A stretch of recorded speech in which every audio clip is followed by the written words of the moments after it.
अस्सलामु अलैकुम वरहमतुल्लाहि वबरकातुहू। मेरे भाई, अक्सर एक बात मशहूर है, हम मशहूर नहीं बल्कि इल्ज़ाम लगाया जाता है अहलुल हदीस के ऊपर, अहले तौहीद के ऊपर कि ये जनाब वलियों की तौहीन करते हैं, वलियों को नहीं मानते, बाबों की तौहीन करते हैं। तो इसके ऊपर अगर आप थोड़ा गौर फिक्र करें, आप अहलुल हदीस का जो मनहज है वो भी सुने, और ये जो औलिया अल्लाह के ठेकेदार हैं इनका भी मनहज सुने, और आपको वाज़ेह हो जाएगा कि कौन अल्लाह के नबी की गुस्ताखी करता है और औलिया अल्लाह की गुस्ताखी करता है, और कौन औलिया अल्लाह को कुरान और सुन्नत की रोशनी में मानता है, उनकी शान और मकाम को। तो मैं एक मिसाल आपके सामने रखने लगा हूँ। 2 दिन पहले मैं एक वीडियो सुन रहा था तैयब कादरी साहब की, जिसके अंदर उन्होंने जिक्र किया है माई राबिया बसरी का। माई राबिया बसरी के मतलब मैंने थोड़ा सा पढ़ा था कि ये बगदाद का शहर जो बसरा है उसके रहने वाली थी, और ये इसके बाप की 4 बेटियां थी और ये चौथे नंबर पर थी, जिसकी वजह से इसका नाम राबिया रखा गया, राबिया बसरी। तो नेक खातून थी, नमाजी, परहेजगार, अल्लाह को याद करने वाली खातून थी। तो इनके मतलब बता रखे थे कादरी साहब, उनके हाथ में किताब थी तज़किरातुल औलिया, शायद उसके अंदर किसी ने ये बोंगी लिखी है और वहां से वो पढ़कर बता रहे थे, कह रहे थे कि माई राबिया बसरी जब मक्का आई हज करने के लिए बैतुल्ला में, तो वो पाँव के ऊपर चलती हुई नहीं आई, पाँव के ऊपर चलती हुई नहीं आई, बल्कि वो सर के बाल लड़खड़ाती हुई आई है। जैसे आप देखते हैं पार्कों के अंदर, ग्राउंडों के अंदर छोटे बच्चे उल्टबाजियां लगा रहे होते हैं ना, उल्टबाजियां लगा रहे होते हैं सर के बाल, वैसे लड़खड़ाती हुई आई और 7 साल के अरसे में मक्का पहुंची। ये तैयब कादरी साहब बयान कर रखे थे।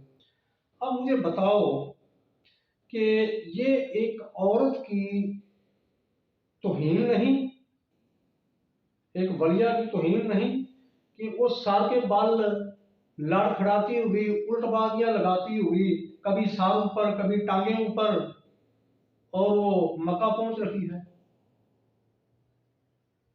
तो फिर कादरी साहब से सवाल है कि माई राबिया बसरी अकेली आई थी या साथ उनके कोई महरम भी था?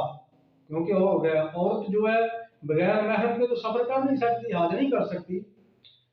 उनके साथ कोई महरम भी था या अकेली थी? अगर महरम था तो वो कौन था? और वो भी इसी अंदाज में आया जिस अंदाज में माई राबिया बसरी आई है। चलो फर्ज़े माल हम मान लेते हैं कि वो इस अंदाज में आई होगी, लड़खड़ाती हुई, उल्टबाजियां लगाती हुई। तो ये इस अंदाज में आना कुरान में लिखा है या हदीस में लिखा है? किसने कहा था कि ऐसे अंदाज में आप मक्का पहुंचो, बैतुल्लाह आओ? तीसरी बात, अगर वो इस अंदाज में आई है, इस अंदाज में आने का दीन इस्लाम को फायदा हुआ, तो मुसलमानों को फायदा हुआ? बताएं। तो मेरे भाई, और या अल्लाह की तौहीन तुम लोग खुद करते हो। तौहीन आमेज बातें तुम्हारी किताबों में लिखी हुई हैं, तौहीन आमेज बातें तुमने खुद मंसूब की हैं लोगों की तरफ, और इल्जाम लगाते हो कि अहले हक के ऊपर, अहले तौहीद के ऊपर, अहले हदीस के ऊपर कि औलिया अल्लाह की गुस्ताखी करते हैं। और जिस बात को अकल भी तस्लीम ना करे और शरीयत के ऊपर भी वो पूरा ना उतरे, तुम कहते हो कि ये करामत है। और करामत होती वो है जिसको अकल तस्लीम ना करे। तो जनाब मान लेते हैं कि करामत होती वो है जिसको अकल तस्लीम ना करे, लेकिन करामत को शरीयत के ऊपर तो पूरा उतरना चाहिए कि नहीं उतरना चाहिए? अब पहली तौहीन आपने की है माई राबिया बसरी की कि वो लड़खड़ाती हुई उल्टबाजियां लगाती हुई आई बैतुल्ला के अंदर, और 7 साल के अरसे में पहुंची। और फिर एक और बात मशहूर है माई राबिया बसरी के मतलब, उसमें बैतुल्ला की तौहीन है, काबे की तौहीन है कि माई राबिया बसरी हज करने के लिए आई और काबा आगे से इस्तकबाल के लिए गया। हदैबिया के मुकाम पर बैतुल्ला नहीं पहुंचा अल्लाह के नबी के इस्तकबाल के लिए, बल्कि अल्लाह के नबी ने हजरत उस्मान को भेजा कि जाओ जाके मक्का वालों को कहो कि हम जंग करने नहीं आए, लड़ाई करने नहीं आए, हमारा ऐसा कोई इरादा नहीं, हम तो सिर्फ उम्रा करने के लिए आए हैं। तो उन्हें कहो कि हमें उम्रे की इजाजत दें, हम उम्रा करके वापस चले जाएंगे। लेकिन बैतुल्ला वहां पर नहीं गया।